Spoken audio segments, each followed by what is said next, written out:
지질시대 부분이 조금 내용이 많단 말이야. 거기 절반 1교시에 하고 지질시대 한 6페이지. 여기랑 지질시대. 나머지 3페이지 2교시에요.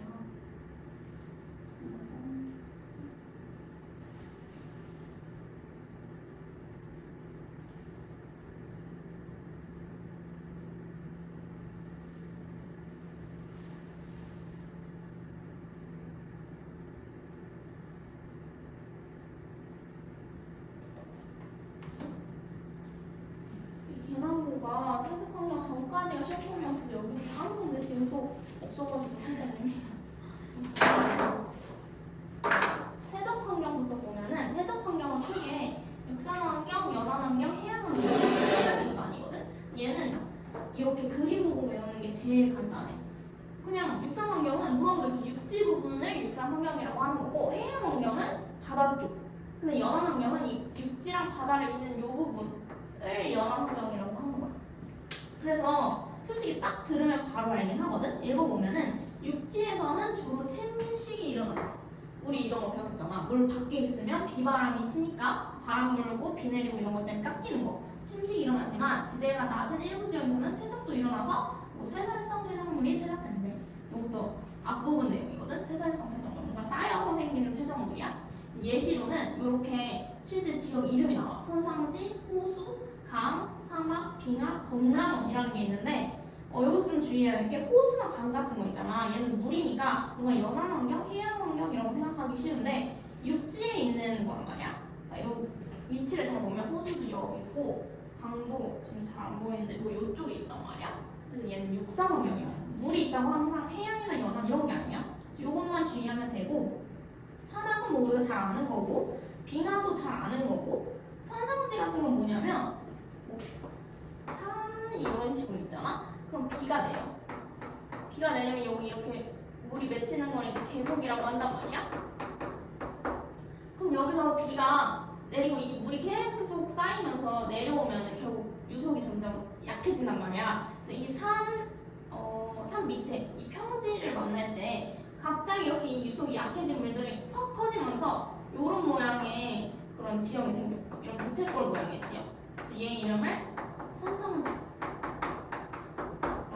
그래서 여기 선상지가 이 산 밑에 산이랑 이 평지랑 만나는 이 부분을 이제 선상지라고 하거든. 선상지라는 게 있고, 범람원은 홍수가 일어났을 때 하천에 물이 범람하는 그 모습을 그냥 범람원이라고 하는 거야. 이런 식으로 이 지역 이름만 외워주면 돼. 별거 없어요. 엄청 쉽고.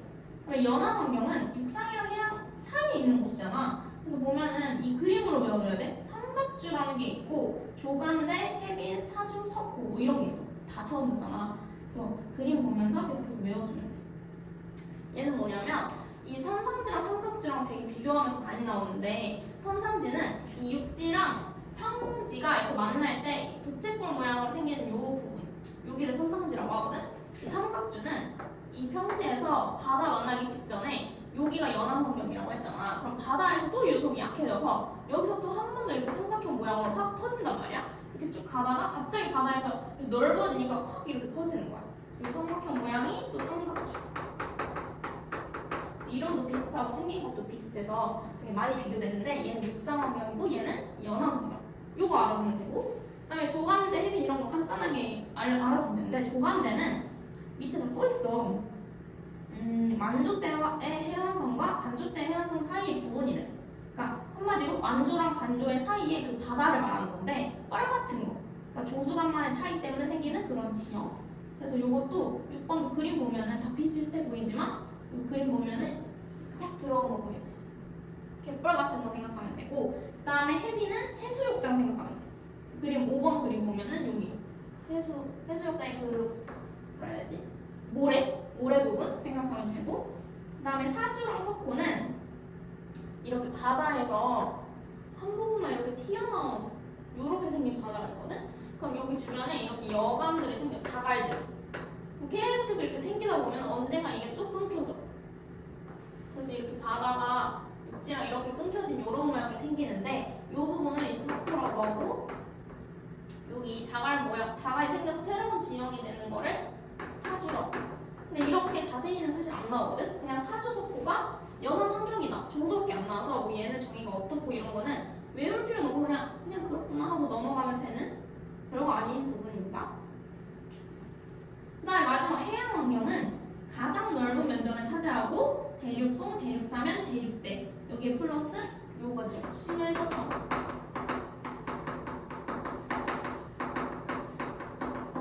이렇게 뭐 네 가지가 있고 여기도 그림 보면 돼. 대륙붕은 가장 수심이 얕은 곳 연안이랑 그 해양이랑 이제 만나는 그런 부분을 대륙붕이라고 하고 여기서 뭐 접합류 같은 게 생기지. 그럼 이 접합류가 대륙 사면을 통해 여기서 갑자기 경사가 깊어지는 거야. 아래로 이렇게 내려가고 여기 대륙대를 만나서 뭐 심해져 평원 계속 엄청 이제 수심 깊은 곳을 이제 심해져 평원이라고 하는 거지. 그래서 뭐 이 정도만 알면 되고 여기서 자주 나오는 거는 이 밑에 부분 밑에 글씨 쭉 써있잖아. 호수에서는 어떤 태적 환경이 생기고 뭐 사막에서는 어떤 게 생기고 비강에서는 어떤 게 생기고 뭐 이런 거 엄청 많잖아. 근데 우리 이거 네 가지가 별거 없거든? 앞에서 지금 오늘 같이 하진 않았지만 사층리, 뭐 점이층리, 건열, 연은 이렇게 네 가지 태적 구조를 배운단 말이야. 한 번 우리 방금 때 했으니까 간단하게 하면은 사층리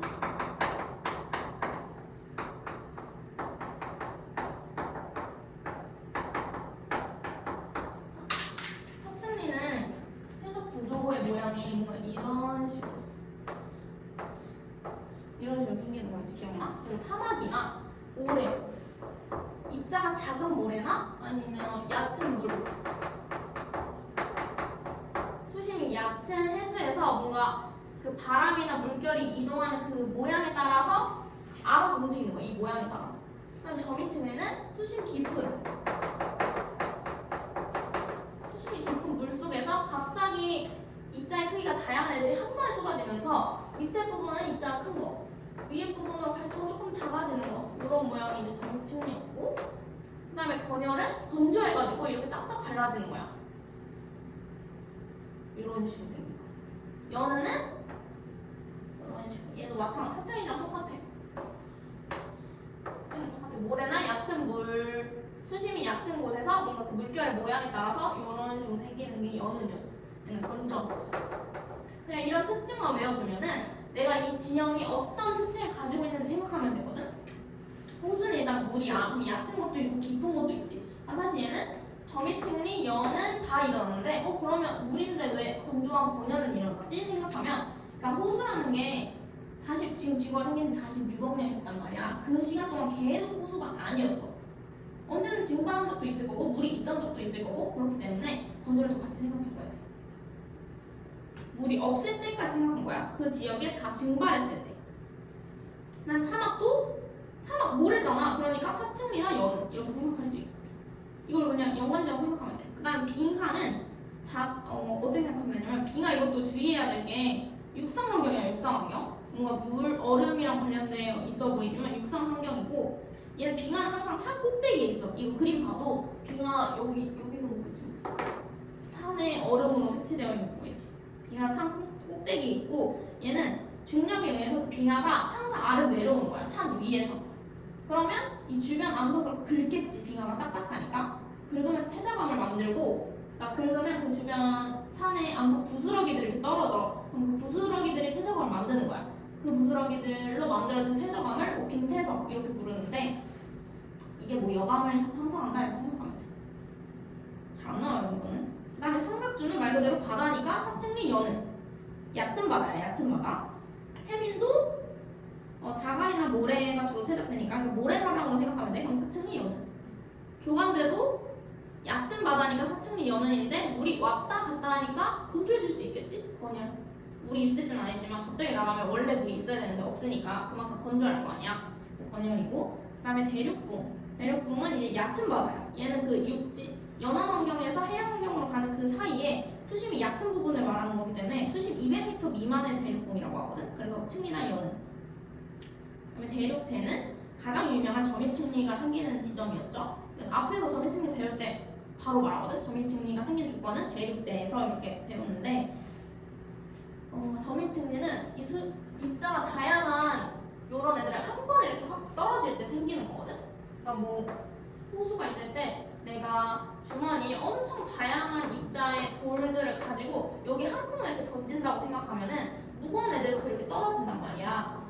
점점 작은 애들은 위로 이렇게 쌓이고, 마찬가지로 갑자기 이렇게 경사가 급하면은 여러 입자를 가진 돌들이 확 떨어진단 말이야. 확 나타난단 말이야. 그래서 점인층리가 생기기 쉬워, 대륙대에서. 그다음에 마지막으로 심해는 마찬가지로 수심이 깊은 바다니까 점인층리들이 생기겠지.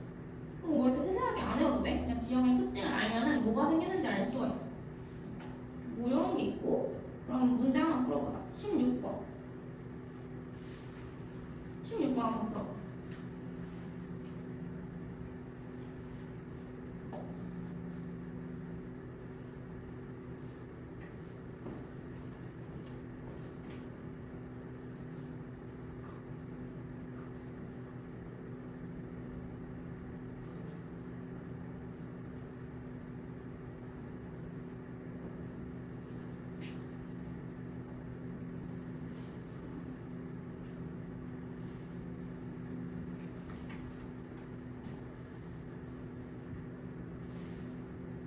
자, 여기 보면 A는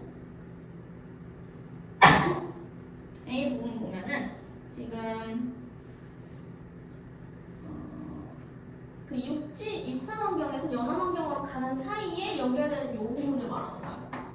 이렇게 삼각형 모양으로 쌓이는 삼각주라고 하고요. 그 다음에 B 부분은 지금 이 모래 부분을 가리키고 있잖아. 그래서 모래사장 역할인 해비. 딱 끊어서 생각하면 돼. 이렇게 육상, 연안, 해양. 그 다음 C는 대륙붕, 그리고 대륙사면. 대륙사면 밑에 바로 대륙대. 지금은 안 외워도 되고 나중에 외워도 돼. 그럼 A, B는 연안 환경, C는 해양 환경. 맞죠? 그 다음에 니은, 나를 통해 세정물이 운반되어온 방향을 추정할 수 있다. 나는 사측은이잖아. 근데 이 사측은의 가장 중요한 특징이 이 니은이거든. 그래서 요렇게 내가 이런 식으로 가면은 요 생긴 모양에 따라서 니은자를 그리라고 했었어. 요렇게 그리고 얘는 왼쪽에서 오른쪽으로 바람이 분다. 물이 이렇게 흐른다 라는 걸 알 수 있지. 마찬가지로 뭐 이런 식으로 되면은 니은자 그리고 항상 오른쪽에서 왼쪽으로 바람이 분다. 만약에 생긴 게 이런 식으로 생겼다? 그림을 그렸는데 니은 모양이 아니야. 니은이거나 아니면 니은을 상하 반전, 좌우 반전시킨 이런 모양이어야 되거든? 근데 그림 그렸을 때 뭔가 귀여운 모양이다? 그럼 얘는 역전된 거야. 역전 여부까지 알 수 있었지. 어쨌든 니은 맞고, 그 다음에 디귿. 나의 세적 구조는 A보다 C에서 잘 형성된다. A는 삼각주고 C는 대륙대란 말이야. 사측리는 얕은 바다 또는 그런 모래에서 잘 형성된단 말이야. 입자가 작은 그런 모래. 근데 A보다 C? 아니죠. C보다 A죠.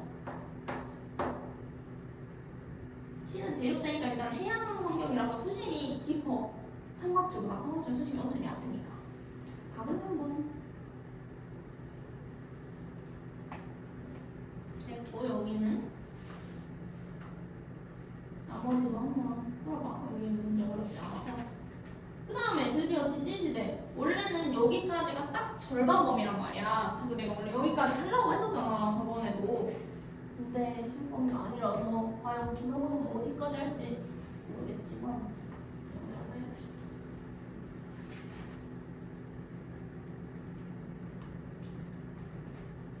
자, 여기는 사실 통합과학이랑 겹치는 부분이 몇 개 있어. 이 오른쪽에 핵심 포인트 보면은 지진시대의 구분 기준과 단위할 거고, 표준화석과 시상화석 여기 통합과학에서 했었거든. 통합과학에서는 뭐 성칸포리아 시대, 고생대, 중생대, 신생대 여기까지만 했었어. 근데 이 지구과학에서는 이거를 엄청 세세하게 나누거든. 진짜 암기 싫어하는 애들은 이 파트 진짜 싫어해. 근데 계속 보면은 여기만큼 해석 파트가 없거든. 암기만 해놓으면은 사실 틀릴 게 없어가지고 한번 읽어보면은 지진시대라고 하면 지구가 탄생한 이후부터 현재까지 기간이야. 그래서 이 정도 외워줘야 돼. 46억 년, 지구의 나이가 이 정도라는 거. 그럼 이 지진시대를 구분하는 기준, 여기도 통합과학 시간에 다 했어. 이거 2개 외워줘야 돼. 생물계의 큰 변화, 대규모 지각 변동 중요합니다. 지시대를 어떻게 구분하느냐? 생물계의 큰 변화, 그러니까 즉 표준 화석의 변화. 표준 화석이라고 하면 배우긴 했지만 한 번 더 하면은 그 시대에만 사는 화석이야. 예를 들어 고생대의 삼엽충, 중생대의 공룡. 지금 공룡 볼 수 없잖아. 표준 화석은 그 시대에 태어나서 그 시대에 멸종돼야 돼. 그러니까 대표적 그 시대를 대표하는 화석을 말하는 거지. 그래서 그 표준 화석의 변화에 따라서 시대를 구분하고 많은 종류의 생물이 갑자기 출현하거나 멸종할 시기를 경계로 구분한대. 생물의 생존이 지구 환경 변화에 영향을 크게 받기 때문에. 그럼 갑자기 생물이 왜 출현하고 왜 멸종하냐를 생각을 해보면 이 출현과 멸종은 얘랑 관련이 있지. 대규모 지각 변동. 뭐를 기준으로? 부정합을 기준으로. 우리 부정합 배웠잖아. 부정합은 상하 지층 사이에 큰 시간차가 있는 걸 부정합면이라고 하잖아. 그럼 대규모로 지각 변동이 생기면은 이 지층이 다 깎이면서 위아래 부정합면이 생겨. 상하 지층의 시간 차이가 크고 화석의 종류가 뚜렷하게 달라지는 것을 경계로 구분한다. 주로 부정합면을 경계로 구분한다. 여기까지는 통과 내용이었고요. 그럼 지질시대의 구분 단위 누대, 대, 기로 구분한대. 자, 우리 한번 적어보면은 우리가 지금까지 배운 건 뭐였냐면 서캄브리아 시대, 그 다음에 고생대, 중생대, 신생대였어. 고생대에 캄브리아기라는 게 있어. 근데 그 캄브리아기보다 더 먼저다 라고 해서 성캄브리아 시대라고 하는 거거든. 그래서 이 우리가 통과에서 배운 거는 어디만 배웠냐면 대라는 그런 구분 단위만 배운 거야. 대. 근데 여기 보면은 구분 단위는 누대, 대, 기로 구분인데, 그러니까 이 앞에 누대라는 게 있고 이 대를 한번 쪼개면 기라는 게 있는 거야. 우리 주소 적을 때도 부천시, 원미구, 중산동 이런 식으로 하잖아. 얘가 이제 더 큰 단위, 얘가 더 세분화되는 단위. 그래서 여기 맨 처음에 누대부터 보면은 지질시대를 구분하는 가장 큰 단위, 그러니까 무슨 시 이런 걸 말하는 거지. 총 3개로 나뉜대. 명왕누대, 시생누대, 원생누대. 여기다 적어주면은 이 성캄브리아 시대에 명왕누대,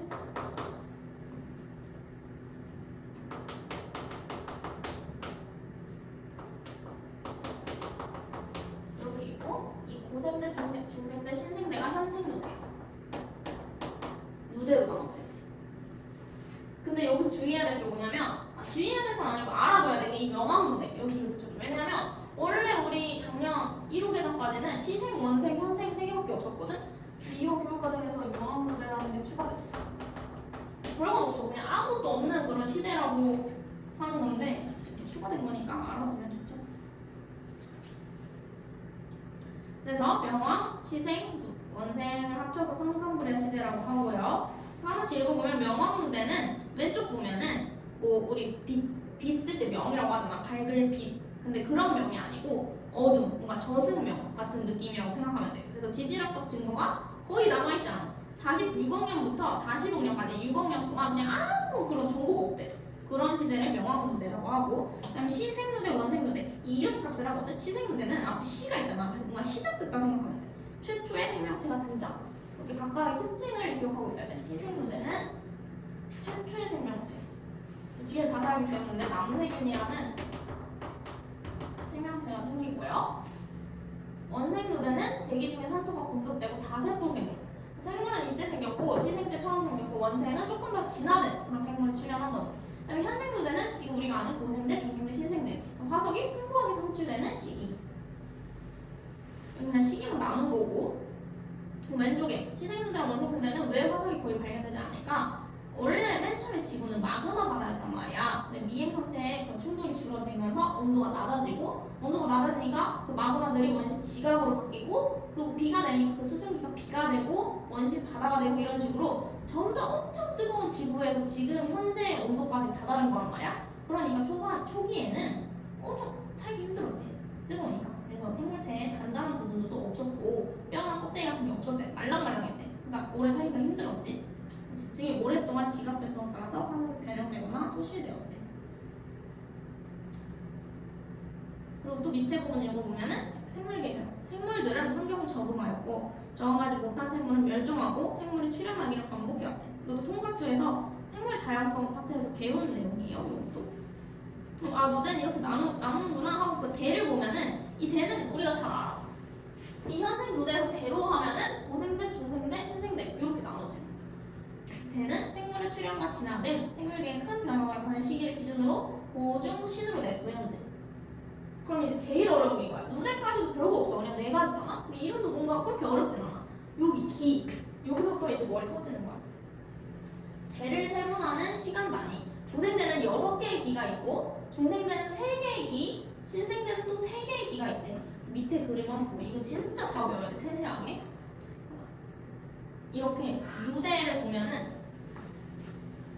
명왕, 시생, 원생, 현생이 있고 이 보기에 되게 헷갈려 보이는데 이렇게 외우는데 46억 년, 40억 년, 25억 년, 5.4억 년. 내가 5.5억 년으로 외우라고 하긴 했는데 똑같아. 5.5든 5.4. 그래서 누대는 뭐 명왕, 시생, 원생, 현생이 있고 대는 요거는 사실 안 나와. 요 파트는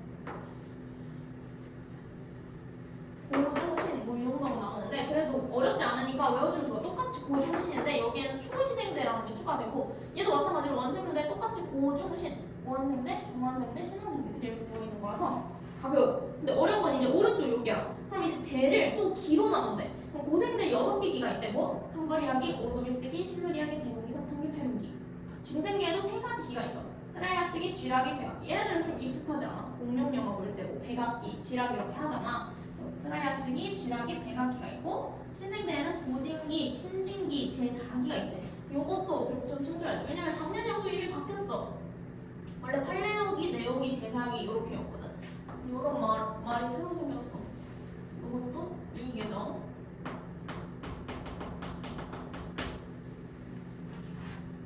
사실 이거 외우는 방법이 작년 기준으로 있거든. 이번에 바뀌어가지고 이 신생대는 좀 따로 외워주고 좀 유치하지만 이거 보면은 맨 처음에 come 할 때 come 하고 오실 때 come이니까 와야 되잖아. 오실 때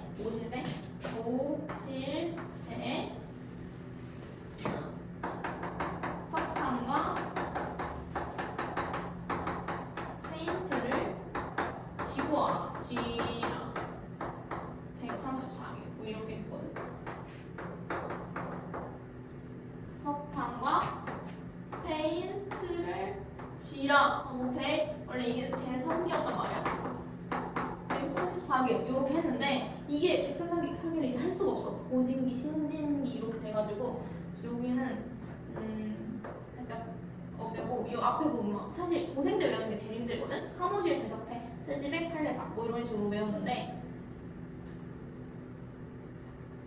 일단 이렇게 한번 보고 외워보자. 오실 때 석탄과 페인트를 쥐라. 아니 이렇게 한 글자씩으로 제일 많이 해. 사무실 대석회, 트지백, 판례사가 너무 익숙한데 고신사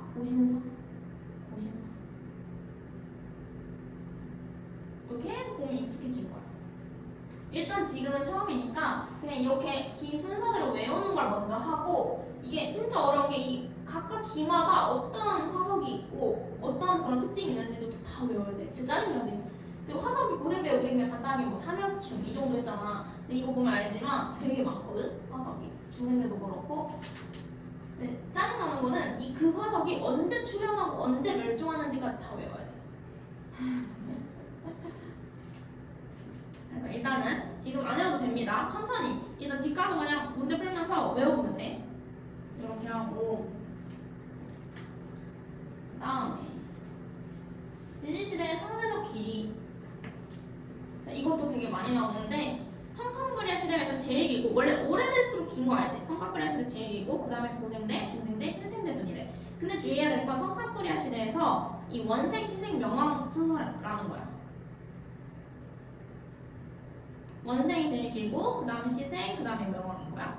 그러니까 이게 착각하기 쉬운 게 명왕이 제일 오래되잖아. 그럼 명왕이 제일 길다고 생각을 해. 오래된 애들이 길다고 생각을 하니까 고생대가 제일 긴 것처럼. 근데 반대야. 이 석판코리아 시대는 원생이 제일 길고 그 다음에 신생, 그 다음에 명왕이라는 거야. 석판코리아 시대는 지질 시대의 대부분을 차지한대. 약 88.1%. 그래서 이렇게 시계로 꼭 표현을 하거든. 요거를 이렇게 안 줘. 이렇게 안 주고 뭐 귀여운 일, 디귿 뭐 이런 식으로 줘. 그럼 디귿 시대에서는 뭐 니은 시대에서는 이렇게 말한단 말이야. 그럼 상대적 길이를 당연히 알아야겠지. 보자마자 제일 긴 게 뭐 원생, 그 다음에 시생, 그 다음에 명왕, 그 다음에 현생 이렇게 하면 돼. 우리가 살고 있는 지금 고종 신생대는 가장 짧아. 눈의 단위로 비교했을 때 원생 눈대가 약 10시간 19분으로 가장 길고 현생 눈대는 2시간 50분으로 가장 짧대. 총 24시간으로 표현을 했을 때. 그렇구나. 그럼 화석 보면은 화석은 크게 표준 화석, 시상 화석으로 나뉜단 말이야. 화석의 특징. 화석은 주로 퇴적암에서 발견된대. 우리 지금까지 퇴적암밖에 안 했거든. 뒤에 화성암, 마그마로 생기는 암석, 변성암 이렇게 다 할 거야. 지금까지 배운 건 퇴적암에서 발견됐고 어떨 때 생기냐면 동물의 뼈, 껍데기, 식물의 줄기, 이 생물의 발자국, 배설물. 그러니까 우리가 대부분 화석이라고 하면 뼈를 많이 생각하거든. 근데 공룡이 찍고 간 그런 발자국도 화석이라고 해. 세근 화석, 체화석 이렇게 부르는 거야. 그 오른쪽 부분에 보면 체화석은 실제로 생물의 무해가 화석화된 거. 뼈, 껍데기, 식물의 줄기, 이런 거. 세근 화석은 이렇게 활동 흔적이 화석화된 거. 발자국, 뭐 배설물 이런 거 다 화석이라고 부릅니다. 그럼 생성되기 쉬운 조건. 요것도 허술형으로 가끔씩 나오거든. 너무 쉬워가지고 나올 때도 있고 안 나올 때도 있고. 그 화석이 생성되는 조건을 뭐 3가지 적으시고 이런 식으로 나온단 말이야. 쉬워. 뼈나 이빨, 껍데기와 같이 단단한 부분이 있어야 되는데 묻혀야 되니까. 그다음에 생물체가 죽은 다음에 해산물에 빨리 매몰되어 분해되지 않아야 된대. 분해자에 의해서. 그다음에 원래의 성분이 화석화 작용을 받아야 된대. 화석화 작용은 여기 오른쪽 맨 하단에 있거든. 생물을 이루는 원래 성분이 재결정되거나 광물질로 치환돼서 탄소 성분만 남아 단단해지는 거죠. 다른 성분이 없어지는 거야. 썩지 않는 거죠. 탄소만 남아서. 그 다음에 4번째, 퇴적암이 생성된 후 심한 지각 변동이나 변성작용을 받지 않아야 한다. 당연하지, 부서지니까. 요거 4가지는 너무 중요합니다. 외워주셔야 하고요. 그리고 화석은 고기후랑 수력공기 추정하고 생물 진화지구, 에너지암, 방사 이런 데 활용이 된대. 표준 화석, 시상 화석 이렇게 2개 보자. 표준 화석은 아까 말했잖아. 특정 시대에만 살다가 그 특정 시대에 멸종한 애들. 그러니까 우리 다 알고 있어. 삼엽충, 공룡, 화폐석, 매머드 이런 거 다 이전에 배운 게 다 표준 화석인 거지. 그 특징은 생물의 생존 기간이 짧고, 왜냐면 그 시대만 살아야 되니까. 생존 기간 짧고 그 시대에 엄청 번성해요. 개체 수도 많고 분포 면적이 넓어. 고생대 전체 지역에서 다 삼엽충이 살았어. 모든 바다에서. 대표적인 예로 삼엽충, 방추충. 이제 다 외워야 돼. 삼엽충, 방추충, 고생대. 그 다음에 암모나이트, 공룡, 중생대. 고생대는 다 바다에서만 살았어. 삼엽충이랑 방추충 다 해양생물. 중생대부터 육상 생물이 생기기 시작했어. 뒤에서 다 배워. 어느 기에 또 나오는지. 그래서 공룡이라는 애가 나왔지. 근데 암모나이트는 해양 환경에 사는, 바닷속에 사는 애야. 그 다음에 화폐석, 매머드. 많이 헷갈리는 게 이 화폐석이랑 방추충을 많이 헷갈리거든. 생기기 뭔가 비슷해 보이는데 화폐석은 동전처럼 이 동그랗게 납작하게 생겼어. 근데 화폐석은 뭔가 원통 모양이라고 해야 되나? 요렇게 뭔가 동글동글해.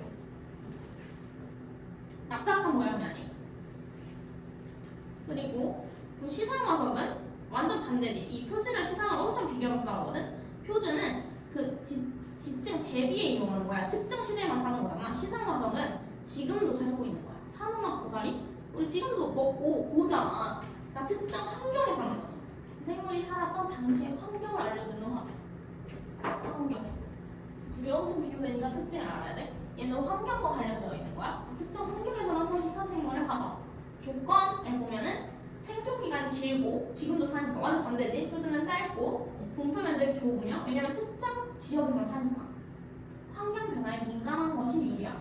대표적인 예로는 산호. 얘는 특정 지역 어디 수심이 얕고 따뜻한 바다에서만 살고, 고사리는 온난 다습한 육지에서만 살고. 여기 시험 못해요. 그래서 주로 어떤 문제가 나오냐면 이 하단 문제. 이거 진짜 그냥 맨날 나와. 무조건 한 번도 안 나온 적이 없어. 이런 식으로 주고 이 빈칸을 이렇게 줘. 그럼 뭐 고생되는 기억 화석이다 뭐 이런 식으로 주거든. 그럼 그냥 보고 체크하면 돼.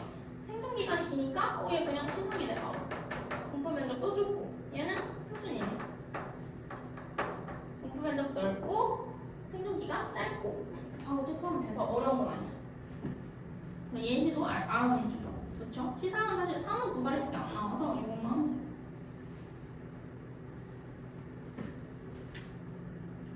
자, 6페이지까지만 하고 시작. 그럼 아까 그 화석의 이용 방법에 고기후 연구 방법이라고 되어 있었거든? 고기후라고 하면 그 고는 옛날 고자를 쓴 거야.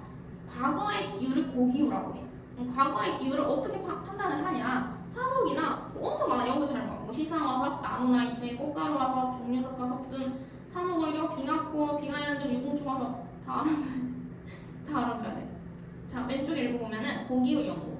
비교적 가까운 과거의 기후는 문헌이나 빙하코어, 종류석과 석순, 나무나이테. 그러니까 빙하코어는 그 빙하가 얼잖아. 그럼 그 안에 있는 산소들을 판단해서 기후를 찾는 거거든.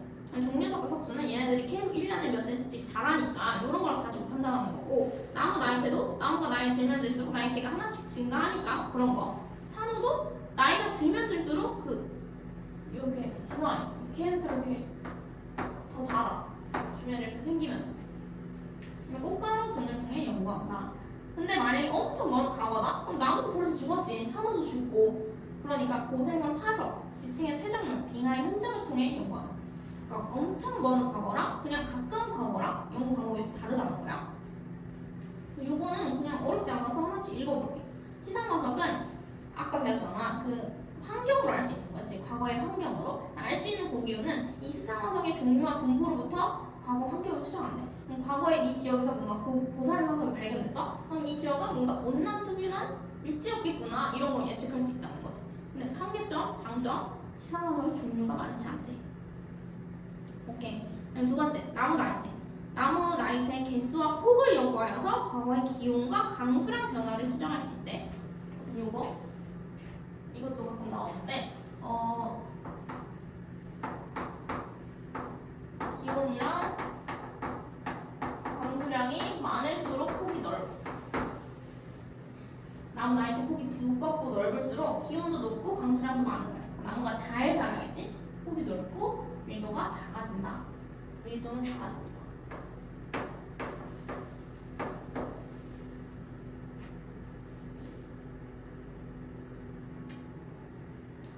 얘도 마찬가지로 장점이나 한계점은 비교적 가까운 과거까지의 기후를 알아낼 수 있다. 근데 나무가 평생 사는 게 아니니까 엄청 옛날 기후는 알 수가 없지. 좀 오래 사는, 몇백 년 사는 나무는 과거를 좀 알 수 있지만 억 단위로 보면은 나무가 그 정도 살진 않으니까. 그다음에 꽃가루 화석을 분석하면 과거의 식생을 파악이 가능하대.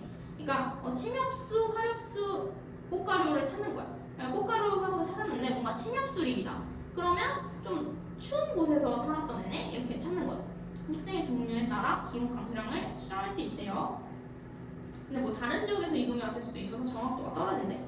종류석과 석순, 탄소 방사성 동위원소의 반감기를 이용하여서 생성 시기 추정, 산소 동위원소비를 이용하여 생성 당시 기온 추정한대. 우리 이거 했잖아. 절대 연령. 마찬가지로 종류석과 석순에 탄소 방사성 동위원소가 있어.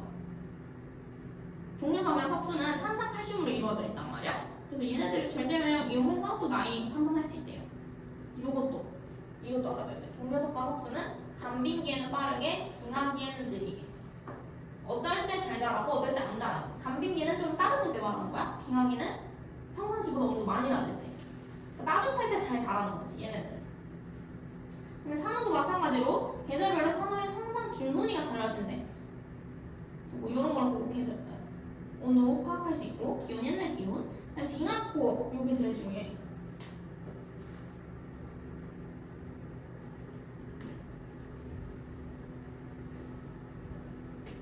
이게 사실 여기서 이게 제일 가장 자주 나와. 이 왼쪽 부분은 다 빙하코어에 관련된 내용이고, 빙하코어 한번 읽어보면 시추한 빙하코어에 포함된 기체 성분비, 꽃가루, 산소 동위원소 비 등을 분석한다. 요거 이제 할 거야. 왼쪽 보면서 과거 대기의 성분 기온, 습도, 온실기체의 농도를 추정할 수 있대요. 왼쪽 읽어보면은 빙하에 구멍을 뚫어 채취한 원통 모양의 얼음 기둥이래. 그러니까 빙하가 이렇게 있으면 엄청 두꺼울 거란 말이야. 빙하가 뭐 이렇게 있다고 치자. 그러면 이렇게 원통 모양으로 뚫은 거야. 이렇게 여기 그림 보면은 이렇게 원통 모양, 원기둥 모양이야. 그럼 요 아주 밑에 있는 부분은 엄청 옛날에 생긴 빙하겠지? 이렇게 시간에 따라서 이렇게 급속하게. 그래서 빙하코어의 줄무늬 수를 세어서 빙하의 생성 시기를 판단할 수 있고, 이 줄무늬가 많을수록 이렇게 겹겹이 층층이 계속 쌓인 거니까 나이가 많은 걸 알 수 있지. 그다음에 빙하의 산소 동위원 소비를 분석하면 이게 제일 중요해. 산소 동위원 소비 밑줄.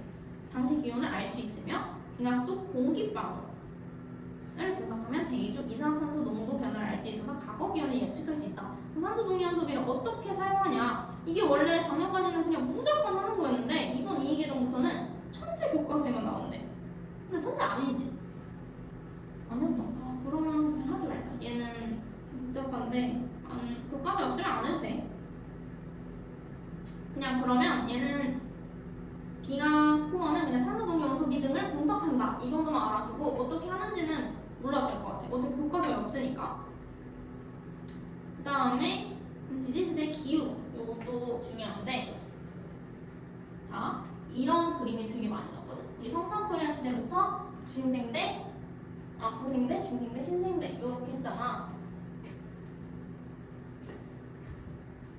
근데 지금 빙하기 보면 총 5번의 빙하기가 있어. 보이지? 빙하기. 언제 빙하기였는지 보면은 성탄코리아 시대 때 2번 있었고, 고생대 때 또 2번, 중생대 때 한 번도 없다가 신생대 때 제4기 말기에 또 한 번. 이렇게. 이거 자세히 보면 엄청 왔다 갔다 엄청 많이 나오거든. 근데 이게 우리가 많이 축소를 해서 멀리서 보니까 그냥 한 번처럼 보이는데 실제로 보면은 뭐 4번의 빙하기와 3번의 간빙기 이런 식으로 말하거든. 그래서 한 번 주의해야 될 거 뭐냐면 중생대 때는 빙하기가 없다. 대표적으로 되게 온난한 시기라고 하지.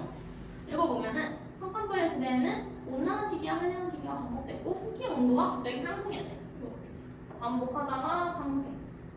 고생대는 전기에는 기후가 계속 온난하다가 온난하고 건조하다가 중기와 말기 빙하기가 있었대. 중기에 한 번 있고 말기에 한 번 있고. 이제 이거는 그냥 간단하게 보는 거지만 이제 외워야 돼. 오르도비스기랑 실루리아기 사이에 한 번 있고 그다음에 성탄기랑 페르미 사이에 한 번 있고 이런 식으로 자세하게 해야 돼.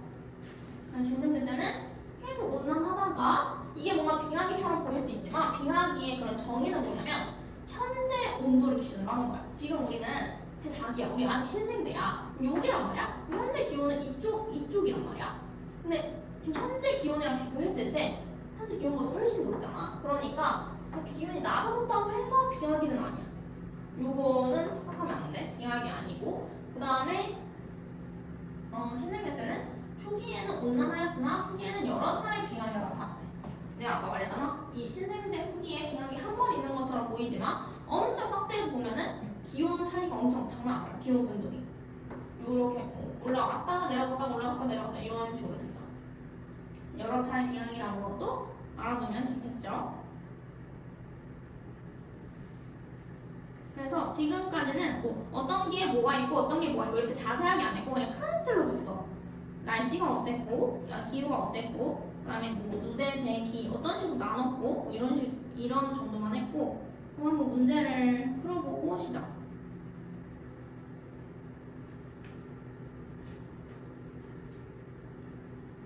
3번, 4번, 7번. 3번은 말고 4번, 7번. 두 개 한번 해봅시다.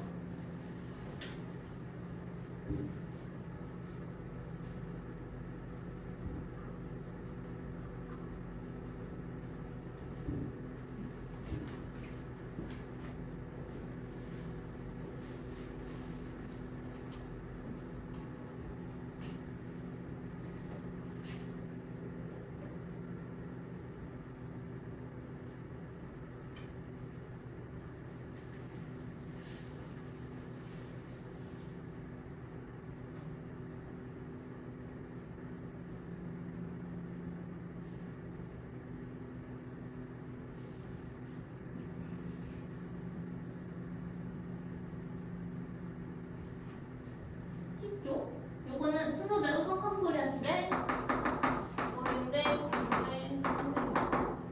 A는 성탄코리아 시대 맞고 고생대는 중생대보다 지속기가 길다.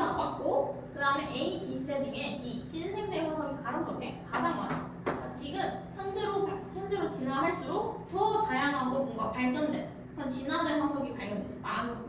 그러니까 3번인 거죠. 많이 발견된다. 다음 7번. 요 그림 엄청 많이 나온다고 했지. 그냥 아무거나 봐도 돼. 가로 X축이나 Y축 중에. 생존 기간이 긴 거. 그럼 시상이지? 왜냐면 지금도 살고 있으니까. 짧은 거, 표준. 면적으로 봐도 돼. 그럼 시상이 A고 표준이 B야. 그럼 일단 A부터 보면은 시상 아닌 거 아니고. 그러니까 현재 볼 수 없는 건 다 X 치면 돼. 그 다음에 그럼 1번, 4번 중에 보면은 표준 화석인 거 4번이네. 이렇게 많이 나오고요. 그 다음에 158쪽 한번 볼게요. 이것도 시험에서 되게 자주 나오는 그런 그래프거든? 한번 읽어봐. 그리고 1번만 한번 해봐.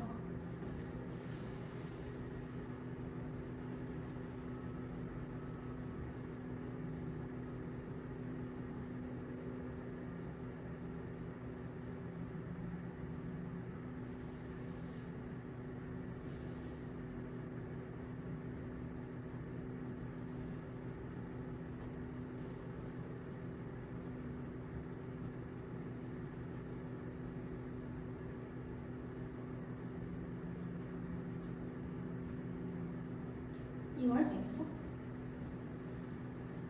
자, 이게 무슨 의미냐면 이 가를 먼저 해석해보면 지층이 뭐 기역, 니은, 디귿, 리을, 미음, 비읍이 있대. 그러면 이렇게 층층이 쌓이잖아, 지층이. 그냥 이런 거야. 기역, 니은, 디귿 이런 식으로 있는 거야. 그럼 A라는 화석은 기역, 니은에서만 발견되고 그 다음에 B라는 화석은 여기 전체에서 다 발견돼. 이런 식으로 해석하면 돼. 그럼 C라는 애는 디귿부터 리을까지. 뭐 이런 식으로. 그럼 보자마자 시상화석에 적합한 애는 뭐야? B. 그치? 왜냐면 지금도 살고 있으니까 오래 사니까. 만약에 표준화석이었으면 뭐 특정, 뭐 기억 니은에만 살다가 죽음 이런 느낌이었을 거야. 그래서 가를 봤을 때 B가 뭔가 적합하고 아니면 뭐 D 이 정도라고 생각할 수 있지. C까지도. 그 다음에 나까지 한번 봐야 되는데 분포 면적을 알려줬어.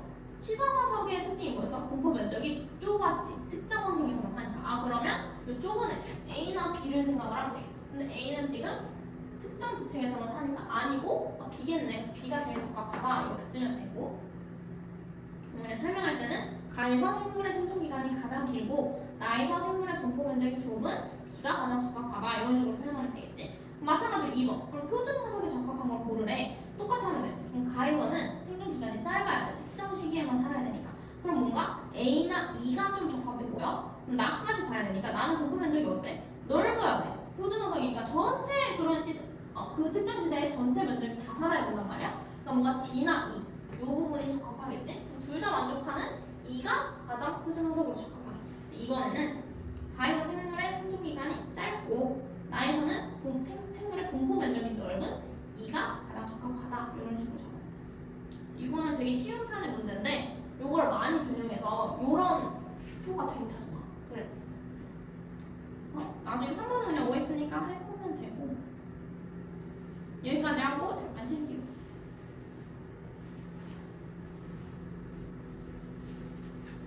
그럼 이제 다음 파트는 각 시대에 뭐가 있는지 할 거야.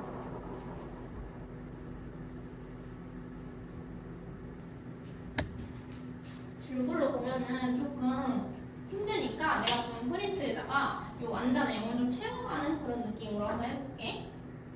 크게 우리 명왕, 시생, 원생, 현생까지 했었고 여기에는 작년 거라서 명왕이 없긴 한데 내용 완전 추가만 해줄게. 46억년부터 40억년까지 명왕 부대라는 게 있었고 원래 있는 말이야. 근데 교육과정에는 빠졌었어. 이렇게 적어줘. 이때는 생물체가 아예 없는 거.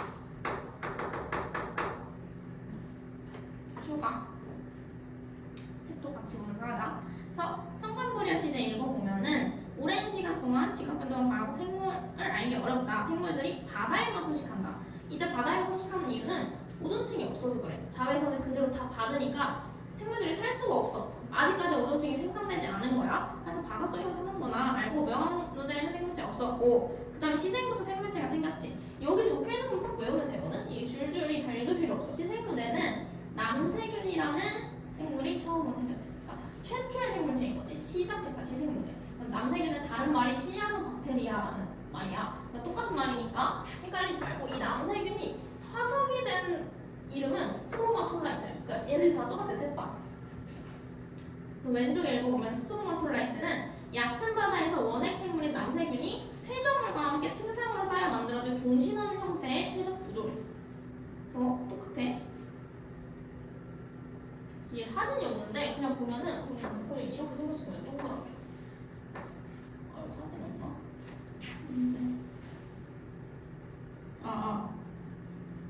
이게 제일 헷갈리는데 156쪽 봐봐. 156쪽에 원래 스트로마톨라이트 사진이 이게 아닌데 바뀌었네 이것도. 스트로마톨라이트 보면은 이렇게 생겼다는데 이런 그림 안 나올 거야. 지금 공룡알도 뭔지도 모르겠어. 그림이 다 이상하네. 사회주의랑 어려움만 알아볼 수 있겠네.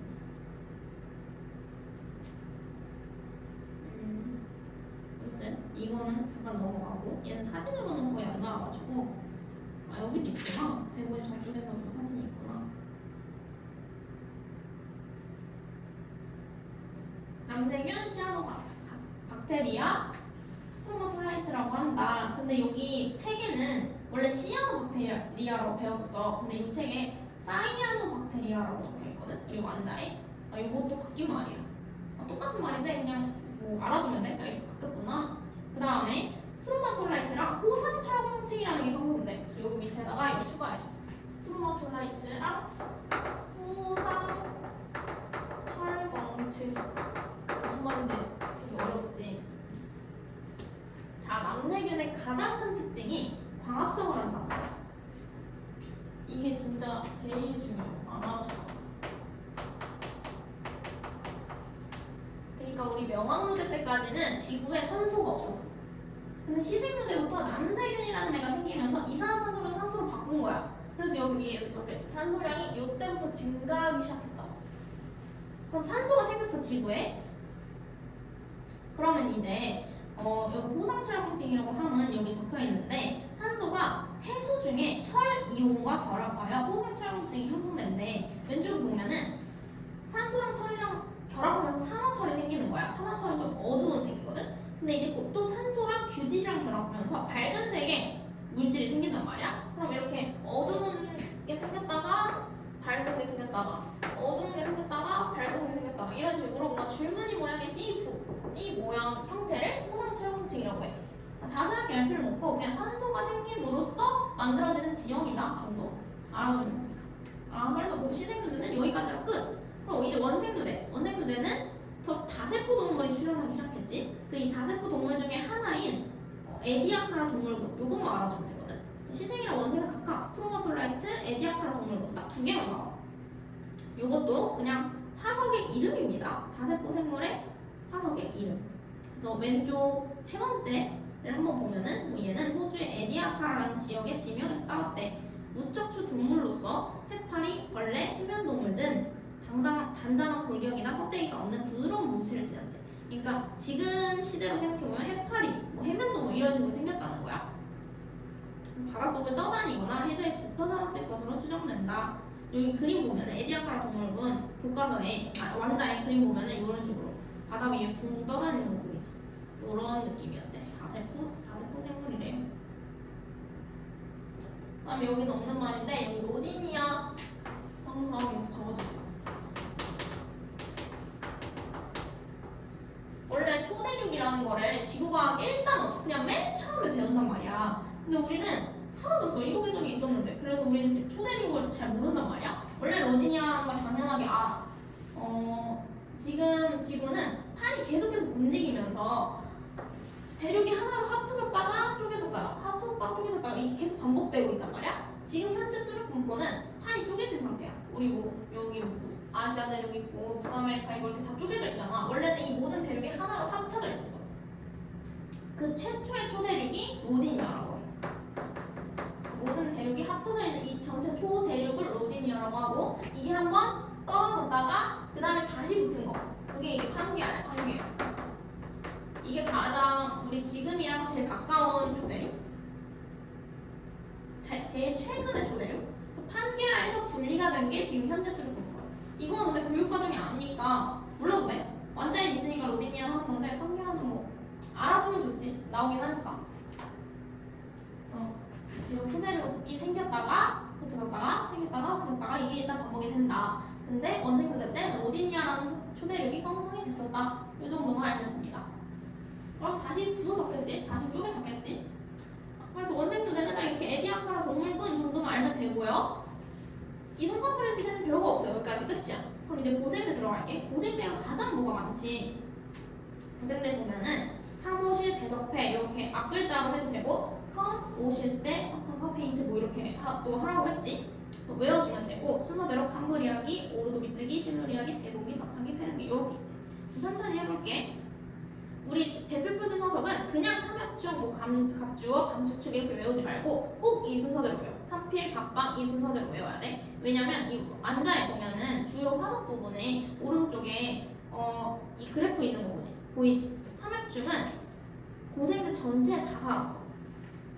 근데 갑주어랑 방주충 봐봐. 갑주어는 오르도비스기부터 석탄기 정도까지 살았고 방주충은 캄브리아, 오르도비스기, 실루리아기, 대분기에 살지도 않았어. 그렇지? 같은 표준 화석인데도 이 초기에 살던 애랑 말기에 살던 애랑 이렇게 나뉜단 말이야. 그러니까 순서를 무조건 3필 갑방으로 외워. 삼엽충은 항상 필석도 거의 대부분, 초기부터 대부분, 그 다음에 갑주어, 방주충 요 순서대로 완성했다.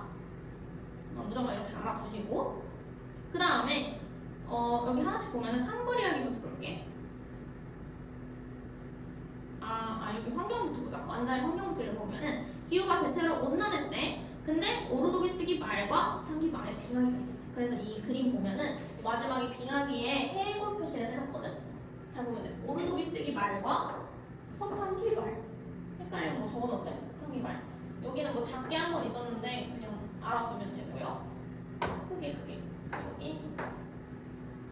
얘는 대멸종을 표시한 거야.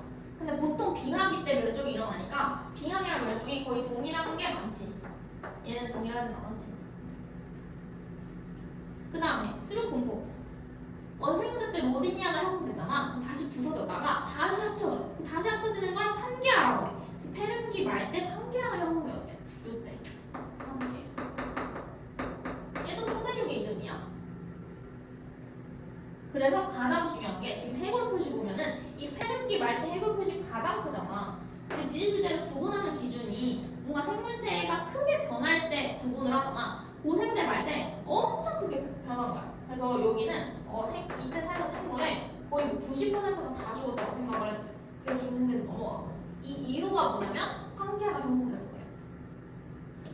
이 판거판이 그러니까 원래는 이렇게 다 떨어져 있다고 했잖아. 근데 얘네들이 다 하나로 합쳐지면은 요 사이에 살던 해양 생물들 다 어디가? 여기 바다가 다 사라지는 거잖아. 그리고 또뭐 육지에 사는 애들도 이 판거판이 충돌하면서 뭐 화산 활동도 일어나고 이게 당연하게 배웠는데 우리는 교육과정에서 빠져가지고 우리 충돌하면서 뭐 화산, 뭐 해령, 해구 이렇게 다 생긴단 말이야. 그래서 지금 생물이 다 대멸종이야. 요때 다 대멸종한다. 페른기 말 때 가장 큰 대멸종이 일어난다. 요 정도 알아두면 되고요. 각각 이제 알아야 돼요. 캄브리아기는 삼엽충이랑 완종류라는 그런 동물들이 번성했대요. 얘네들의 가장 중요한 특징은 다 바다에 산다는 거야. 아직까지 오존층 형성 안 됐어. 그 다음에 오르도비스기. 오르도비스기는 삼엽충, 완종류, 두종류, 필석. 여기서부터 필석이 생겨. 필석 등이 번성한다. 최초의 척추동물인 어류가 출현한다. 갑주어. 갑주어는 물고기거든. 필석 그냥 해파리처럼 생긴 거 이렇게 생각하면 되는데 화석으로 나올 때 이 다리 하나를 뜯어서 나와. 요렇게. 얘나 얘랑 똑같은 거야. 얘 다리를 한 거야. 이 필석 그림 잘 보면 돼. 여기는 화석 그림을 잘 파악해줘야 돼. 왜냐면 이게 그림으로 봤을 때는 알기 쉬워도 화석으로 보면 되게 헷갈리거든. 그래서 교과서나 뭐 완자에 나오는 그 그림을 그냥 다 외워둬요. 근데 항상 번성이랑 그 출현 시기가 다르거든. 갑주어는 보면 여기 보면 대봉기 때 번성해. 근데 출현은 오르도비스기에 하거든. 이걸 다 외워줘야 돼. 오르도비스기에 갑주어 출현했고 번성은 대봉기 때 번성했어. 그래서 어류의 시대라고 불러. 대봉기를. 그 다음에 내가 실루리아기만 파란색으로 해놨잖아. 여기 보면은. 왜냐면 제일 중요해서 그래. 실루리아기 때 가장 중요한 오존층이 형성돼. 적혀 있으니까 오존층. 그럼 이건 무슨 뜻이야? 자외선이 차단된다는 거니까 이때부터 육상 공식물이 등장하기 시작한 거야. 그래서 너무 중요합니다. 실루리아기 때부터 육상식물이 출현했다. 왜? 오존층이 생겨가지고. 그다음에 대복리 때는 아까 말했다시피 어류 번성한다. 그러니까 어류의 시대. 이 정도만 기억해주세요. 그리고 곤충이랑 양서류가 출현했다. 개구리 같은 게 이제 처음 생겼대. 그다음에 석탄기는 방수충, 유공충, 산호, 두종류, 완종류 등이 번성했고 양치식물이 번성했대. 지금 이제 뭔가 생물체, 바닷속에 사는 해양 생물을 위주로 했는데 실제 그런 식물로 따지면 이 고생대 때는 양치식물이 가장 번성했어. 중생대 때 거씨, 신생대 때 속씨. 그래서 석탄기 때 양치식물이 번성했고 우리 퇴적물에서 그 유기적 퇴적물 할 때 식물이 죽으면 석탄층이 된다고 배웠거든. 그래서 이 석탄기라는 이름이 어떻게 지어진 거냐면 양치식물이 대량으로 생기면서 이 대규모 석탄층이 형성된 거야. 그래서 석탄기. 식물이 죽으면 석탄이 됩니다. 이때 처음으로 양치식물이 생긴다. 그 다음에 양서류, 곤충, 파충류가 출현한다. 그 다음에 폐렴기 때는 거씨식물이 출현한다. 그리고 또 이때 90% 이상이 다 멸종된대. 여기서 항상 주의해야 될 게 뭐냐면 거씨식물은 중생대 때 번성해. 근데 보면 폐렴기 때 출현했다고 하잖아. 이 출현이랑 번성을 잘 구분해야 돼. 우리 대표적으로 매머드도 신생대 때 동물이라고 알고 있잖아. 근데 출현 자체는 중생대 때 했거든. 그러니까 항상 출현은 한 시대 이전에 한다고 생각을 해야 돼. 아니면 이 한 기 이전에. 그러니까 이때 번성했으면 뭐 이 앞에 출현을 했거나 이런 식으로. 그러니까 번성이랑 출현이 다 달라서 뭔가 우리가 번성 기준으로 외우고 있는데 출현 시기가 헷갈리기가 되게 많이 나오거든. 이거 기억을 해줘야 돼. 그래서 여기 적혀있는 출현 번성 정도는 외워주는 거. 거씨식물은 중생대 때 번성한 애지만 고생대 때 출현했다는 거. 항상 한 시대 앞에서 출현했다는 거. 그래서 여기 밑에 보면은 적어놨어. 거씨식물은 실제로 이때부터 번성했지만 앞에 부분 이때 출현했다고 되어 있지. 그래서 요 앞에 요게 출현한 부분이니까 이거를 잘 파악해주면 돼. 색칠된 부분은 변성되고 양서류도 요때부터 번성했지만 이 앞에 출현했다는 거. 요것만 잘 파악을 해주세요.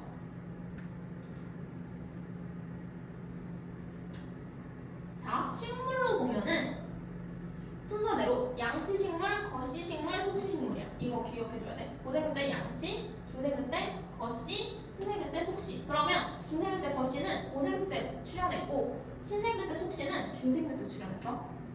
오케이? 그 다음에 고생대 때 생물로 보면은 무척추, 뭐 삼엽충, 필석 이런 거 무척추, 그 다음에 갑주어부터 어류, 양서류 이렇게 세 개가 번성을 했고 얘들은 어차피 다 고생대니까 고생대 때 출현하고 번성했어. 이거는 헷갈릴 필요가 없어. 어떤 기인지만 알면 되는 거고. 그 다음에 여기 두 개 헷갈리면 안 되는 게 이제 중생대부터 파충류라는 게 생겨. 공룡 같은 거. 그럼 이 파충류가 출현한 거는 또 고생대 때. 튀어나온 거지. 그 다음에 신생대 때 포유류. 매머드가 더 생기는데 출현한 거는 또 중생대 때. 한 세대 앞에서 출현을 한다는 거. 이것만 주의해주면 되고 그 다음에 다음 페이지 중생대. 그치요? 그리고 여기 그림 보면은 서식 환경에 물을 들여놨는데 이거 그냥 바다에 산다는 소리야. 이때 실루리아기가 생기면서 오존층이 형성돼서 육상식물이 생겼잖아. 근데 번성한 거는 아직은 다 해양 생물들이야. 근데 육상생물이 등장하기 시작했으니까 공룡 같은 게 고생대 때 처음으로 나온 거지. 등장하기 시작한 거야. 오존층 생겼으니까. 두 번째, 트지백, 트라이아스기, 쥐라기, 백아기. 이때는 암공시로 배워준대. 암모나이트, 공룡, 시조새. 잘 보면은 주요 화석 파트에 공룡이랑 암모나이트는 전체 시대에 다 살았어. 그치? 초기부터 말기까지. 근데 시조새는 아주 잠깐 쥐라기에만 사는 거 보이지? 이것도 잘 파악해줘야 돼. 시조새는 전체 다 살던 애가 아니라 쥐라기 말에 잠깐 출현해서 조금 살던 애인 거야. 그리고 때 읽어보면은 기후 자체는 온난한 기후. 너무 중요해. 빙하기가 아예 없어. 여기 적혀있어. 빙하기 없는 온난한 기후. 멸종도 이 신생대로 넘어갈 때 그 멸종밖에 없어. 왜냐면 우리 시대가 구분이 돼야 되니까. 빙하기는 없었고. 그 다음에 트라이아스기 말에 판게아가 분리되기 시작하는데 우리 페름기 말에 판게아가 형성되고 이거 형성이거든. 판게아는 초대륙이잖아. 그럼 대륙이 하나란 말이야. 그럼 지금 신생대에서 현재 수륙 분포가 되려면은 이때부터 이제 분리되기 시작하겠지. 그래서 중생대부터 천천히 분리되기 시작한대. 그래서 이 완자 그림 보면은 원래 이렇게 하나였다는 거지. 중생대 말기에 하나였다가 점점 이렇게 분리되기 시작한대. 오른쪽에 그림 보면. 그래서 뭐 대서양이 형성되고 인도양이 형성되고 이 사이사이가 멀어지면서 바다가 형성된 거지. 뭐 로키 산맥, 안데스 산맥이 형성됐다. 이게 원래 1단원에서 하나씩 자세하게 하는데 그냥 알아두면 돼. 이렇게 판과 판이 부딪히고 멀어지고 하면서 산맥이 생기는 거야. 판계하고 분리되면서 생물의 서식 환경이 더 다양해졌대. 생물로는 트라이아스에 보면은 암모나이트 번성했고 공룡 출현했고 얘는 왜 여기 출현했다고 했지? 이것도 바뀌었네. 그럼 여기 적혀있는 대로 하자. 원래는 고생대 말의 출현이거든. 공룡 출현했고 파충류가 번성했고 양식물이 이제 이때부터 쇠퇴하기 시작했어. 그 다음에 거시식물 번성했대. 그 다음에 쥐라기 때는 암모나이트랑 파충류가 번성했고 공룡이 또 번성해서 종류가 다양해졌고 쥐라기 말에 시조새가 출현했대. 시조새 오른쪽에 보면은 요 화석도 또 기억해 주셔야 됩니다. 시조새 화석은 파충류의 특징인 이빨이랑 뭐 4개의 다리, 꼬리뼈, 새의 특징이 깃털, 새랑 파충류랑 합쳐놓은 거다. 알아두면 되고 백악기 때 이제 드디어 속시식물 출현한다. 속시식물은 신생들 때 번성했던 식물이지만 백악기 때 출현을 했다. 백악기 말에는 암모나이트, 공룡 등이 멸종했대 드디어. 근데 원인을 몰라 아직도. 지금 추정하는 거는 유성체의 충돌 또는 대규모 화산활동 등으로 추정하고 있지만 아직 정확하게 밝혀진 건 없다. 왜냐면 빙하기도 없었고 되게 온난했으니까 멸종을 한 이유를 모르겠어 아직도. 그렇다. 중생대는 뭐 별거 없어. 고생대는 좀 주의해주면 돼. 그 다음에 신생대 마지막. 그럼 이제 신생대는 현재 수분포로 바꿔지고 있을 거란 말이야. 그래서 되게 그 그림 모양이 지금 현재 지도랑 비슷해. 이것만 한번 수정해보자. 여기 고진기, 신진기로 바꿔줘. 이름 바뀌었으니까 고진기, 신진기, 제4기 또는 4기. 원래는 이게 왜 3기, 4기냐면 고생대가 1기였고 중생대가 2기였고 신생대는 뭐 3기, 4기 이런 식으로 쪼갰었는데 얘가 너무 거대하다 보니까 그냥 더 세세하게 쪼갠 거야. 1기. 근데 이름이 안 바뀌고 그냥 뭐 3기, 4기가 유지되고 있었던 거야. 또 다시 바꿨네. 고진기, 신진기. 환경으로 보면은 고진기랑 신진기 때는 온난하고 제4기 때는 빙하기와 간빙기가 여러 차례 반복되었다. 여기 밑줄 여러 차례 반복. 아까 말했지? 신생대 말에는 빙하기 한 번 일어난 게 아니라 엄청 여러 이렇게 쓰여요.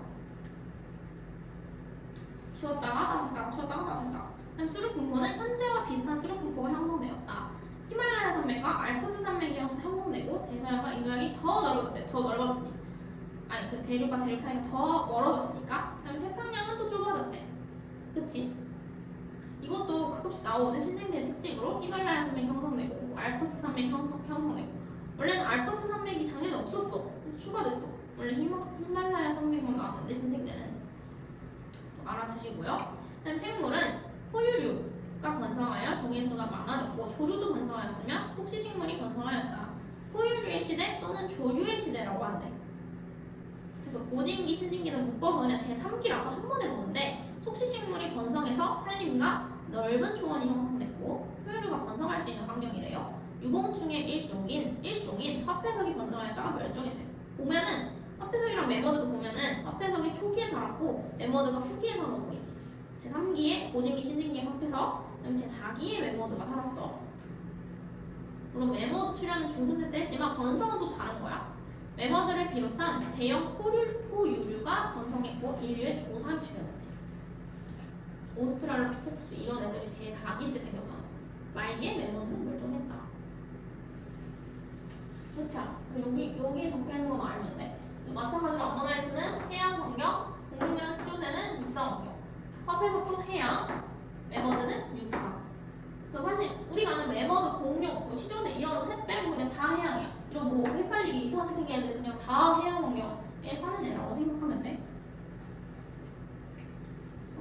오른쪽에 생물의 진화 과정 보면은 척추동물은 어류, 양서류, 파충류, 조류, 포유류 이런 식으로 진화할 때 어류, 양서류까지는 고생되었고 파충류가 중생되었고 조류, 포유류가 신생되었어. 그렇지? 식물은 양치, 거시, 속시였는데 양치가 고생돼, 거시가 중생돼, 속시가 신생되었어. 그래서 출현 자체는 양치는 고생됐대, 거시도 고생됐대, 속시는 중생됐대. 그러니까 번성이랑 출현을 잘 구분해서 꼭 외워주셔야 됩니다. 그 다음에 마지막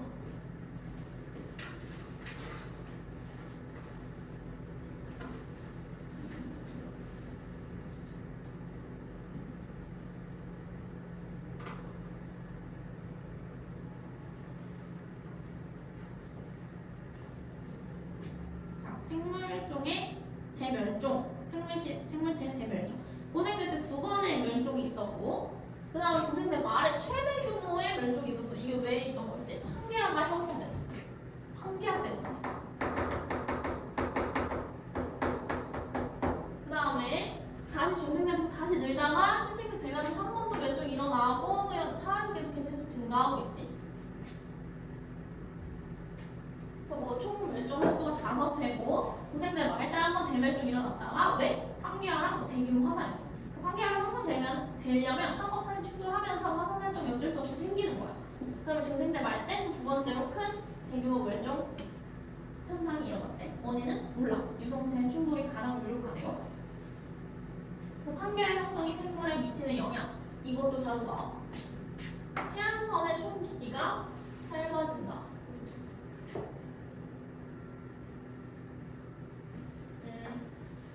뭐 이런 식으로 대륙이 있다고 치면은 해안선이라고 하면 이 대륙의 가장자리를 말하는 거거든. 이런 거. 근데 대륙과 대륙이 떨어져 있으면 해안선이 당연히 길겠지. 근데 만약에 이 모든 대륙이 하나로 합쳐진다고 하면은 해안선이 여기 끝이야. 이만큼. 원래는 대륙이 엄청 많이 쪼개져 있으니까 여기 이게 다 해안선인데 한계가 형성되면서 대륙이 하나로 바뀌면은 해안선의 길이가 당연히 줄어들겠죠? 짧아진다. 그럼 마찬가지로 대륙붕의 면적도 줄어든다. 앞에서 우리 해양 환경할 때 대륙붕 배웠잖아. 대륙붕이 생기려면 이 육상 환경에서 해양 환경으로 가는 이 가장자리에 생기는 거야. 근데 이 가장자리가 줄어들겠지. 다 대륙이 하나로 합쳐지니까 당연히 줄어들 수밖에 없고, 그럼 해양 생물의 서식처가 줄어든다. 그리고 해류가 단순해진다. 바다가 그냥 여기 대륙 하나 있고 나머지 그냥 다 바다인 거야. 지구에 단순해지겠지? 기후대도 또 단순해진다. 그럼 우리가 앞에서 해수의 순환할 때뭐 북태평양 해류, 쿠로시오 해류 이렇게 외웠잖아. 근데 그게 대륙에 영향도 있었어. 대륙 때문에 더 위로 왼쪽으로 가지 못하고 여기 대륙이 있어서 위로 이렇게 꺾여서 이런 식으로 아열대 순환이 이루어졌잖아. 이런 대륙이 없어지면은 당연히 이런 해류도 사라질 거고 뭔가 엄청 단순해지지. 결과는 생물종의 수가 감소하대. 그 다음에 이 화석 분포지도 그래. 이것도 사실 이게 좀 추가가 됐어. 원래 이런 거 없었거든. 이거 진짜 이거는 학교에서 하면 하세요. 안 할 때도 있으니까 안 하실 수도 있으니까 너무 내용 많아서 뭐 스트로마톨라이트랑 원생동물 화석이 어디서 산출되고 이런 거야. 이거는 그냥 일단 패스할게. 이건 그냥 외우는 거라서 그냥 여기서 산출되고 탄력주에서 어디서 나오고 이런 거니까 일단은 패스하고 나오면은 그냥 외우는 걸로 찝어주신 것만. 그 다음에 왼쪽 궁금해 보고 한반도에서 중생대의 암모나이트 화석이 발견되지 않는 까닭은 무엇일까? 한반도에서는 암모나이트가 발견되지 않는데 중생대 당시 한반도는 육상 환경이었대. 근데 암모나이트는 해양 왕국이 사는 데잖아. 그래서 공룡 화석은 많이 발견되지만 암모나이트 화석은 발견되지 않는데, 그럼 발견된 화석을 가지고도 그 당시에 우리 환경이 어땠는지 추측할 수 있는 거죠. 요거는 일단은 패스하고 이제 여기까지 하고 문제를 봅시다. 여기는 그냥 진짜 찐 암기라고 하고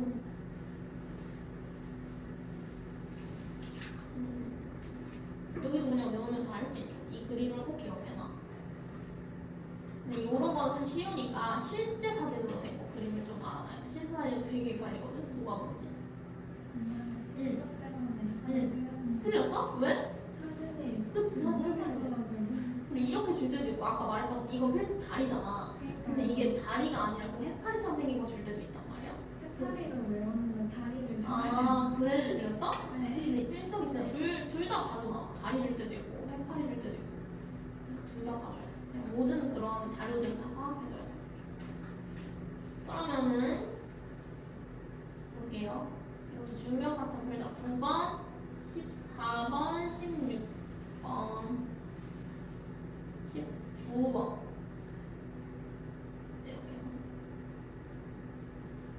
이렇게 21번까지 봐.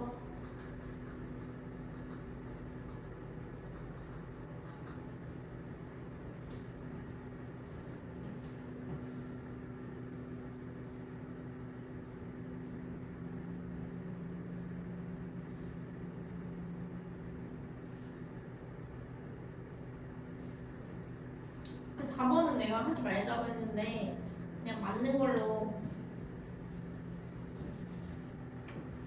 산소 동위 원소 B를 파악하는데 이것도 또 이 원소 비율이 높으면 기온이 높다. 그 비례한다. 이 정도만 알아도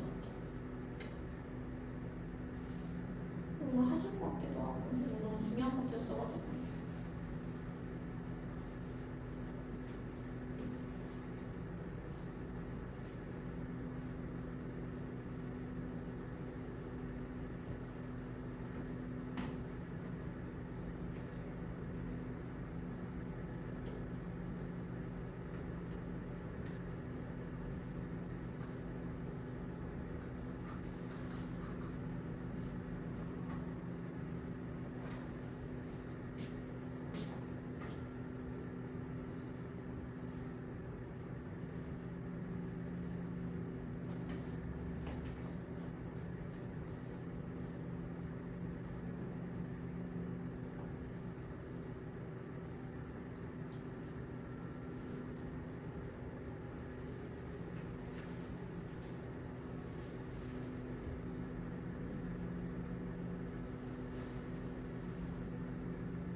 자, 9번부터 보면은 환경 변화에 민감한 생물의 화성 개수로 유용하다. 맞겠죠? 그러면 얘는 특정 어떠한 환경에서 살아는지 지칭하기 쉽겠죠? 그다음 두 번째, 고온 다습한 기후에서는 나무의 나이테가 조밀하다. 요거는 아니죠? 2번 덜 조밀하다라고 해야지.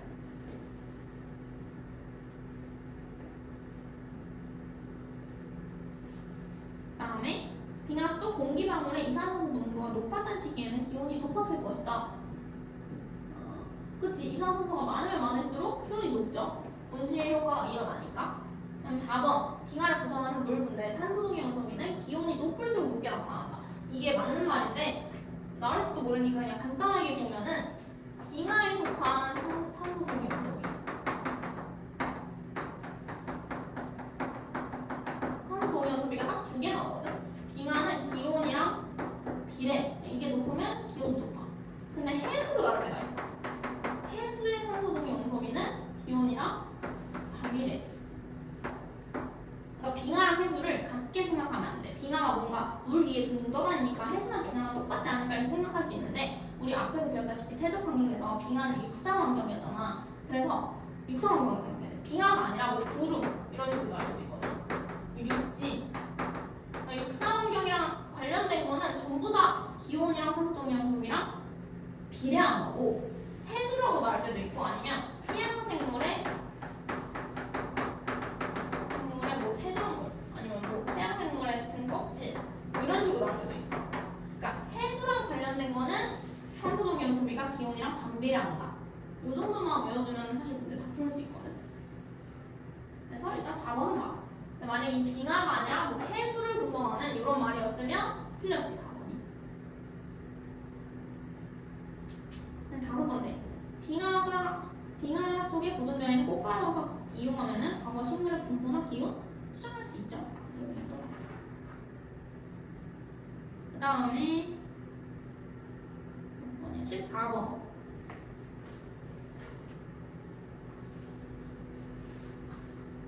이런 식으로 많이 나와. 이 가나다.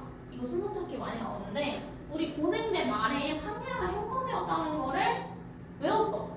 그러니까 이렇게 초대륙, 대륙이 다 하나로 합쳐져 있는 요 모습을 판게아로 생각하면 되고 그러니까 뭐 판게아도 있고 로디니아도 있지만 여기 문제에서는 지질시대 수록부를 시간 순서 없이 나타낸 거라고 하니까 당연히 고주고 신을 말하는 거니까 판게아라고 생각하면 되겠지. 그럼 점점 멀리 떨어질수록 중생대, 중생대 분리되는 순으로 적으면 되죠. 기억, 가는 고생대 말기의 수록분포다. 맞죠? 그 다음에 2번, 가에서는 판게아 형성됐다. 맞고 3번, 나에서는 히말라야 산맥이 형성됐다. 히말라야는 신생대 때 형성됐죠. 히말라야랑 뭐 안데스. 그 다음 안데스가 아니고 히말라야. 나에서는 중생대에서는 히말라야가 아니고 로키나 안데스, 로키 산맥이나 안데스 산맥이 형성됐고 그 다음에 4번, 나에서는 대서양이 형성되기 시작한다. 이것도 맞죠? 대서양이랑 인도양 형성되기 시작한다 했어. 떨어지면서. 그 다음에 5번, 다는 현재 수록분과 가장 비슷하다. 이것도 맞죠? 그 다음에 16번. 요것도 뭔지 바로 다 찾아줘야지. 가는 일단 방출중. 그 다음에 나는 에머즈. 나는 암모나이트.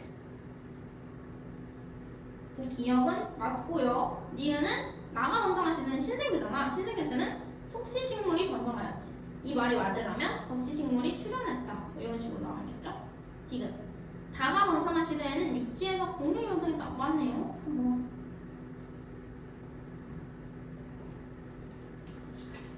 그 다음에 19번. 순서대로 A, C 순서대로 고생대, 중생대, 신생대죠. 기억. 최초의 척추동물은 A식에 출현했다. 맞죠? 척추동물은 원시 어류인 갑주어입니다. 고생대 오르도비스기에 출현했죠. 니은. 양치식물은 B식에 출현하였다. 양치식물은 고생대 때 번성했으니까 고생대 때 출현했겠죠. A에 번성 출현했다. 틀렸고. 디귿. C 시기에는 바다에서 암모나이트? C는 신생대인데 틀렸고 바다에 번성한 건 뭐야? 해서. 디귿도 틀렸지.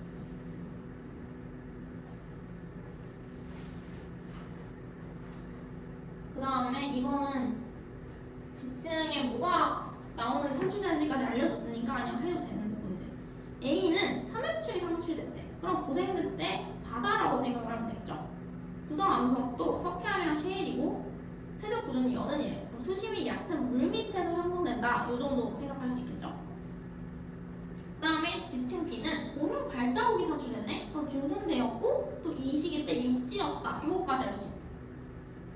그럼 기억 보면은 지층 A는 B보다 먼저 퇴적되었다? 그쵸? 고생대 지층이니까. 니은. 지층 A는 수심이 얕은 환경. 이거는 퇴적 구조가 연은이라는 걸로 알 수 있는 거야. 연은은 수심이 얕은 바다에서 생기는 퇴적 구조입니다.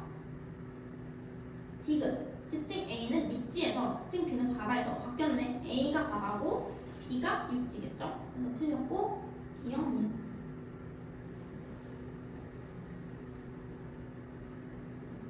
그럼 오늘 여기까지 하고 문제를 좀 줄게.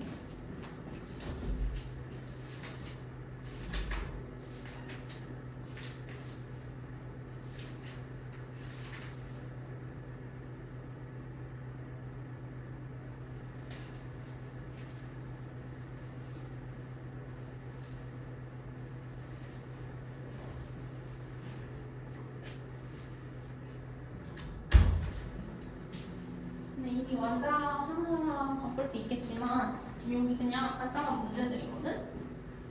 나중에 문제집으로도 줄 건데 그냥 미리 뽑아준 거라서 한번 풀어봐. 여기 중간중간에 산소동이온 소비 문제 나와서 그런 거 좀 빼고 하면 될 거. 아니 159번 한번 봐봐. 그냥 아까 적어준 그거만 외우면 되는데 159번 디귿 보면은 유공충 껍데기에 산소동이온 소비고 이런 식으로 나와. 유공충이 해양생물이거든? 그럼 얘는 어때? 이 해양생물의 산소동이온 소비는 높을수록 기온이 낮다고 생각하면 돼. 그럼 얘가 이제 작으면 해수의 온도가 높다. 이거 맞는 거지. 그러니까 그거 두 개만 기억해주면은 다 할 수 있어.